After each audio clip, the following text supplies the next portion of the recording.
असम के मुख्यमंत्री हिमंता बिस्वा शर्मा ने आज विधानसभा चुनाव के मतदान के दौरान गुवाहाटी स्थित कामाख्या देवी मंदिर में पूजा अर्चना की। उन्होंने मंदिर में माता कामाख्या से असम के लोगों के विकास और समृद्धि के लिए आशीर्वाद की प्रार्थना की। इसके बाद सीएम ने सभी मतदाताओं से लोकतंत्र में भाग लेने और मतदान करने की भी अपील की। उन्होंने कहा कि माता कामाख्या के दर्शन कर असम की प्रगति और जनता के भले के लिए दुआ मांगी है।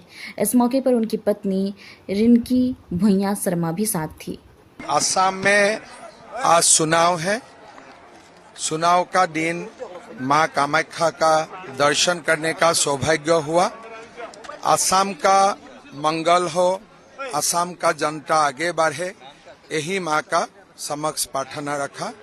আজি নিৰ্বাচনৰ দিনা মই মা কামাখ্যাৰ শ্ৰীচৰণত সেৱা জনালো। অসমবাসীয়ে এখন ভাল চৰকাৰ পাওক, অসম বিকাশৰ পথত আগবাঢ়ক, সকলোৰে শান্তি আৰু মংগল হওক তাৰ কামনা কৰিলো।